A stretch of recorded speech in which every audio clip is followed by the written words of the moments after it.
நேற்று நைட்டே தோசை மாவுலாம் அரைச்சி எடுத்து வச்சுருந்தேன். இன்றைக்கி தோசைக்கு சூப்பரான ஒரு சிக்கன் கிரேவி வச்சு சாப்பிட்ணும் போலே இருந்தது. இந்த சிக்கன் கிரேவி குழந்தைங்களும் சாப்பிட்ற மாதிரி மைல்டான காரத்தில் தான் செஞ்சு ப்ரிப்பேர் பண்ணியிருந்தேன். கடாயில் கொஞ்சமாக தேங்காய் எண்ணெய் சேர்த்துட்டு ஸ்பைசஸ்லாம் சேர்த்துக்கலாம். நீளவாக்கில் கட் பண்ண வெங்காயத்தை சேர்த்து வதக்கிட்டு 1 ஸ்பூன் இஞ்சி பூண்டு பேஸ்ட் சேர்த்துருக்கேன். அதையுமே சேர்த்து வதக்கிட்டு தக்காளி பழமும் சேர்த்து நல்லா வதக்கி எடுத்துக்கலாம். இப்போ மல்லித்தூள், மிளகாத்தூள், கரம் மசாலா தூள் சேர்த்து வதக்கிட்டு சிக்கனையும் சேர்த்துட்டு கொஞ்சமாக தண்ணி சேர்த்து விட்டுக்கிறேன். இப்போ கொஞ்சமாக கல்லுப்பு சேர்த்துட்டு சிக்கனை நல்லா வதக்கி விட்டுட்டு ஒரு 15 நிமிஷம் மூடி போட்டு வேகட்டும். அது ஒரு பக்கம். இன்னொரு பக்கம் மசாலா ரெடி பண்ணிடலாம். மிக்ஸி ஜாரில் தேங்காய், முந்திரி பருப்பு, சோம்பு இதெல்லாமே சேர்த்துட்டு அரைச்சி விட்டு சேர்த்துடலாங்க.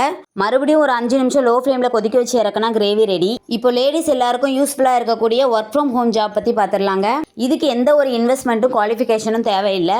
வேலைக்கு போயிட்டு பார்ட் டைம் ஜாப் தேடுறவங்களுக்கும் இது ரொம்பவே யூஸ்ஃபுல்லாக இருக்கும். மந்த்லி 5Kலேருந்து 50K வரைக்கும் தாராளமாக நம்ம மணி ஏர்ன் பண்ணலாம். இப்போ நான் சொன்னது எல்லாமே ஒன்லி ஃபார் லேடிஸ் 18 வயசுக்கு மேலே இருக்கிறவங்களுக்கு மட்டும்தான். நீங்கள் இதில் ஜாயின் பண்ணுறதா இருந்தால் அவங்களுடைய கான்டாக்ட் நம்பர் மேலே கொடுத்துருக்கேன். கான்டாக்ட் பண்ணி ஜாயின் பண்ணிக்கோங்க.